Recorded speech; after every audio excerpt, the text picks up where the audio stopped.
महाराज ही आमची दौलत आहे, महाराजांना आम्ही स्वतःच्या आदरस्थानी मानतो. काय दिलं इथल्या माणसांना? कायम प्रश्न पडतो महाराजांना काय काय होतं महाराजांकडे काय?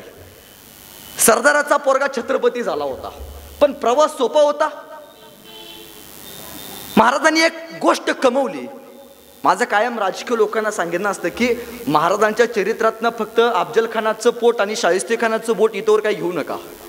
त्याच्यामध्ये एक गोष्ट आहे, ती म्हणजे निष्ठा. निष्ठा ऐकायला सोपं जातं, निष्ठा अंमलात आणायला जिगर लागते, काळीज लागतं, सगळं सोडून द्यावं लागतं. एकदा तानाजी महाराज मालुसरे आले राजांना भेटायला. राजा, पोराच्या लग्नाचं पत्रिका काढल्या बरं का, आणि तुम्हाला लग्नाला लागते बरं का. राजा, लगीन तेवढं पोराचं चुकवायचं नाही बरं का. राजा म्हणले, अरे ताना, पोराचं लगीन काढलं सोय, अरे कोंडाने गायचा म्हणी म्हणतो, तू लगीन आवरून घे, तोवर आम्ही कोंडाला जिंकून येतो. ताना म्हणला, राजा कोंडाने घ्यायचं म्हणताय? राजा, आधी लगीन कोंडाण्याचं, मी निघालो. राजा, अरे ताना, तुझ्या रायबाच्या लग्नाचं काय? नाही नाही राजा, आधी लगीन कोंडाण्याचं, मग माझ्या रायबाचं. गेला गेला गेला तानाजी असा गेला, रायबाच्या लग्नाला परत आलाच नाही. गेला ताना, निघून गेला. गड आला पण सिंह गेला. पण महाराजांनी काय केलं माहितीये? महाराजांनी या रायबाचं लग्न लावून दिलं. आमचा जीवा माला, आमचा शिवा काशीत. शिवा आला राजांना भेटायला. राजा, एकदा संधी द्या बरं का, एकदा संधी द्या फक्त.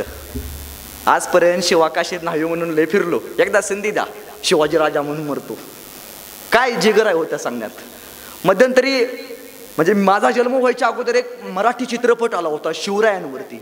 राजा शिवछत्रपती असं काहीतरी त्या चित्रपटाचं नाव होतं. जुनी पिढी आहे त्यांनी बघितलं असेल की त्या चित्रपटामध्ये एक सीन होता. त्या दिग्दर्शकानं सांगितलं की जेव्हा तो आम्ही सीन शूट करत होतो त्यावेळी तो जो शिवाजी महाराजांच्या भूमिकेमध्ये जो अभिनेता होता तो घोड्यावरती बसायचा, घोडा ताणायचा. सीन असा होता की घोडा पळत येणार, कटड्यावरती जाणार, दोन्ही पाय वरती करणार आणि घोडा थांबणार. आणि ती मालिकेची स्टार्टिंग होती त्या चित्रपटाची. त्यांनी असं सांगितलं की आम्ही जेव्हा तो सीन शूट करायला लागलो, घोडा पळत यायचा, तो घोड्याच्या आवेशाने तो राजांचा वेश घेतला माणूस, तो अभिनेता सुद्धा त्यात ताकदीनं बसायचा. पण जेव्हा घोडा पळत येऊन कटड्यावरती दोन पायावरती उभा राहायचा, घोडा कॉन्फिडन्स न उभा राहायचा, पण महाराजांचा वेश घेतलेला माणूस डगमगायचा. त्याला भीती वाटायची, यदा कदाचित घोडा थांबला नाही म्हणजे काय करायचं. मरणाची भीती प्रत्येकाला आहे, संभाजी महाराजांना सोडून. त्याला प्रश्न पडला की मेलं तर जर घोडा नाहीच थांबला तर काय करायचं. तर दिग्दर्शक साहेब म्हणाले की मी त्याला फक्त एक वाक्य सांगितलं, लेका लक्षात ठेव, तू साधा माणूस नाही बरं का, तू शिवाजी महाराजांच्या अंगावरती कपडे घातलेत, लक्षात ठेव, मेलास तरी छत्रपती शिवाजी महाराज म्हणून मरशील. झालं, सांगितलं त्याला. दुसऱ्या क्षणी तो सीन योग्यरित्या शूट झाला. काय हो, एक वाक्य, मेलास तरी शिवाजी महाराज म्हणून मरशील, एक वाक्य पिढ्यानपिढ्यांना प्रेरणा देऊन गेलं. आमच्या इथं चाकणचा किल्ला आहे, बरं चकोट किल्ला. किल्ला बघा कसा आहे. तुम्ही कधीतरी संभाजीनगरला गेला तर दौलताबाद नावाचा एक किल्ला आहे. त्या किल्ल्याला चारी बाजूला खंदक आहे. खंदक म्हणजे काय, चारी बाजूला कोरले असं कॅनल सारखं बांधलंय आणि त्याच्यामध्ये पाणी आणि त्याच्यामध्ये मगरी सोडलेत. किल्ल्यावरती जायला न्यायला फक्त एक वाटा, एक लाकडी पूल. महाराजांची दूरदृष्टी बघा. राजे एकदा त्या किल्ल्यावरती गेले, तो दौलताबाद किल्ला सगळा महाराजांनी बघितला. इंदलकरांना म्हणाले, इंदलकर किल्ला कसा आहे इंदलकर. इंदलकर म्हणाले, महाराज अतिशय सुंदर किल्ला आहे, सुबक किल्ला आहे, किल्ला खूप आवडला. इंदलकर किल्ला छान आहे, किल्ला सुंदर आहे, पण इंदलकर या किल्ल्यामध्ये एक चूक आहे. महाराज माझ्या लक्षात नाही आलं म्हणाले. इंदलकर या किल्ल्यामध्ये एक चूक आहे, ती चूक अशी, या किल्ल्याला जायला आणि यायला फक्त एकच दरवाजा आहे. इंदलकर या किल्ल्याला दुसरा दरवाजा पाहिजे होता. यदा कदाचित सैन्य फितुरीनं वरती आलं, गड ताब्यात गेलं तर गडावरच्या सैन्याने जायचं कुठं. इंदलकर स्वराज्यातल्या सगळ्या किल्ल्यांना दुसरा दरवाजा तयार करायला लागा. स्वराज्यातला प्रत्येक किल्ल्याला दुसरा दरवाजा तयार करा. इंदलकरांनी स्वराज्यातल्या सगळ्या किल्ल्यांना दुसरा दरवाजा तयार केला. रायगड इंदलकरांनी बांधला. त्या रायगडाला सुद्धा दुसरा दरवाजा, त्या दरवाजाचं नाव वाघ दरवाजा.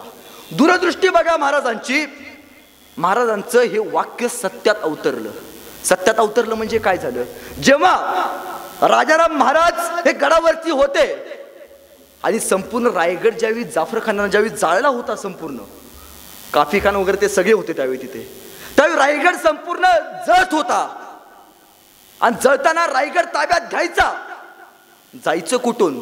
त्यावेळी राजाराम महाराज, तर्राणी मासाहेबा आणि सगळं सैनिक वाघ दरवाजाच्या साह्यानं जिंजी किल्ल्यावरती गेलं, सुखरूप गेलं जिंजी किल्ल्यावरती. ही महाराजांची कल्पना होती. रायगड कधी बघितलाय का हो?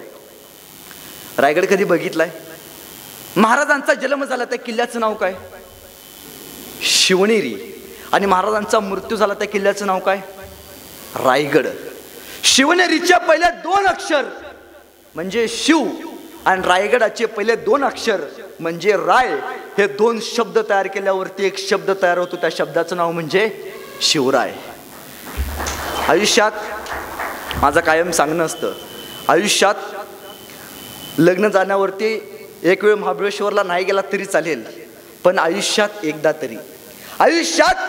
तरी आपण आपल्या राजाचा रायगड बघितला पाहिजे. का बघितला पाहिजे माहिती आहे? आता माझे मुस्लिम बांधव इथे, त्यांना माहिती आहे की मी कुठल्या धर्मावरती टीका करत नाही, पण माझं कायम सांगणं असतं की जसं त्या धर्माचं त्या लोकांना हजला गेल्याशिवाय जसं मुस्लिम धर्माचं आयुष्याचा अर्थ पूर्ण होत नाही, जसं मुस्लिम धर्माचं हजला गेल्याशिवाय त्यांच्या आयुष्याचा अर्थ पूर्ण होत नाही, तसं महाराष्ट्रातल्या प्रत्येक माणसाचं रायगडला गेल्याशिवाय आयुष्याचा अर्थ पूर्ण होत नाही. रायगड महाराजांचा गड, महाराजांनी बांधला. महाराजांनी कोणाच्या साह्याने बांधला? हिरोजी इंदलकर. रायगडावरती गेल्यावरती आपण काय बघतो? रायगडावरती गेल्यावरती आपण म्हणतो गाईड्सला, मला महाराजांची तोपशाळा बघायची आहे, मला महाराजांची हत्तीशाळा बघायची आहे, मला महाराजांची घोडशाळा बघायची आहे. इथून पुढे रायगडावरती गेल्यावरती त्या गाईड्सला सांगायचं, एकदा मला महाराजांचं शौचालय दाखवा. तुम्हाला माहिती आहे 350 वर्षापूर्वी महाराज शौचालय वापरत होते. 350 वर्षापूर्वी विष्ठेचं डिकम्पोजिशन कसं करायचं याचं तंत्र रायगडावरती बघायला मिळतं. बरं राहू दे, ते डोंगरातला किल्ला आहे, केला असेल समुद्रात शौचालय महाराजांनी उभा केलं. सिंधुदुर्ग किल्ला कधीतरी जाऊन बघून या. सिंधुदुर्ग किल्ल्यावरती विष्ठेचं डिकम्पोजिशन कसं करायचं याचं तंत्र बघायला मिळतं. जगातला पहिला इंजिनियर आहे छत्रपती शिवाजी महाराज. माझ्या मते बरं का, तुम्हाला माहित नाही, तुम्हाला वाटतं का नाही, मला वाटतं की जगातला असा पहिला इंजिनियर आहे ज्यानं स्वतःच्या वास्तूची गॅरंटी दिली. माणसं स्वतःच्या कार्यकर्त्याची गॅरंटी देत नाहीत, महाराजांनी स्वतःच्या वास्तूची गॅरंटी दिली. कुठे दिले? रायगडावरती गेल्यावरती एक पत्र आहे, दगडात कोरलेलं शिलालेख. त्या शिलालेखात असं लिहिलंय, याव चंद्र दिवा करोती. जोपर्यंत, महाराजांचं वाक्य बरं का, माझं नाही, महाराज असं म्हणतात, जोपर्यंत पृथ्वी तलावरती चंद्र आणि सूर्य असेल तोपर्यंत रायगडावरचा दगड आणि रायगडावरची प्रत्येक वास्तू टिकेल. पहिला इंजिनियर आहे स्वतःच्या वास्तूचं.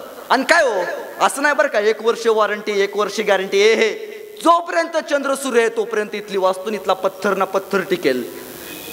आपली पिढी भाग्यवान आहे, आपल्याला तो गड बघायला मिळतो. किती वर्ष झाली हो, काल बांधलेला रस्ता टिकत नाही. सातारला गेल्यावरती एक पूल आहे, शिवाजी महाराजांनी बांधलेला पूल आहे, 350 वर्ष झाली आज ही पूल आहे. का हो, काय महाराजांनी काय नेमकं काय घातलं असेल हो त्यात? महाराजांनी एक मिक्सचर वापरलं. कुठले मिक्सचर माहिती आहे? महाराजांनी त्या मिक्सचर वापरलं. त्या मिक्सचरचं नाव, त्या सिमेंटचं नाव इमानदारी. कुठंच टक्केवारी ठरली नव्हती, बाबा 2% ह्यात घे, इंजिनियरचे 2% त्यात घे, नाही हो, प्रश्नच नव्हता. का कायम प्रश्न पडतोय बाबा ह्या लोकांनी महाराजांना काय दिलं, महाराजांनी यांना काय दिलं? तर महाराजांनी या लोकांना स्वतःचं प्रेम दिलं. महाराजांनी स्वतःच्या स्वराज्याचं नाव काय ठेवलं? स्वतःच्या राज्याचं नाव काय? स्वराज्य. स्व म्हणजे माझं राज्य. तुला वाटतं तुझं राज्य सुखरूप राहावं, तुला वाटतं तुझ्या स्वराज्यामध्ये काहीतरी माय माऊलीचं तुझ्या संरक्षण व्हावं, तुला वाटतंय ना, तू कर, तू लढ. इथली जनमानसं शेतकऱ्याच्या पालावरती जाऊन उभा केली. महाराज एकदा सैन्याचा वेश घेऊन सतत चालत होते. एक शेतकऱ्याचं 12 वर्षाचं पोरगं आलं, त्याला सांगितलं होतं एवढंच, त्यानं कधी महाराजांना आयुष्यात बघितलं नाही. त्याला एवढंच त्याच्या वडिलांना सांगितलं होतं, बाबा आपल्या राजानं सांगितलंय स्वतःच्या शेतीची राखण स्वतः करायची. कोणी यवन आला, स्वतःच्या शेतीची राखण स्वतः कर. महाराज एकदा सरदाराचा एका दुसऱ्या वेश घेऊन आले होते, मुघल सरदाराचा. त्या 12 वर्षाच्या पोरानं बघितलं, त्याच्या पुढ्यातच जाऊन उभं राहिले महाराजांच्या. अय कुणीकडे म्हणला? राजा म्हणला, अरे चला रे, खबरदार जर टाच मारून झालं पुढे चिंदड्या, उडवीन राई एवढ्या. 12 वर्षाचं पोरगं, काय जिगर आहे हो.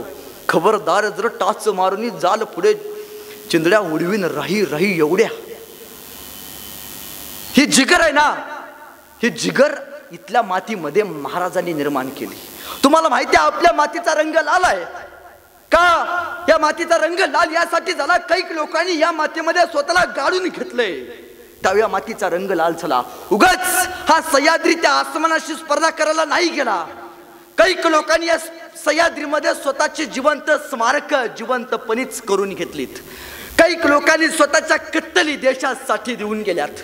त्यामुळे सह्याद्रीची उंची आज आसमानाला भिडायला गेली. इथला मातीचा कधीतरी एखादा ढेकूळ घ्या पाण्यावरती टाका, त्या पाण्यावरती आलेला लाल तरंग हा मर्द मावळ्यांच्या रक्ताचा असेल. त्या राजांनी इथल्या माणसांना, जर आज महाराज असते तर महाराजांना काय वाटलं असतं? बाबा, जाती जातीत विघाडलेली माणसं, पक्षात विभागलेली माणसं, रातीत पक्ष बदलणारी माणसं, महाराजांना वाईट वाटलं असेल. महाराज म्हणले असते, बाबा का म्हणून या मातीत मी जन्म घेतलो,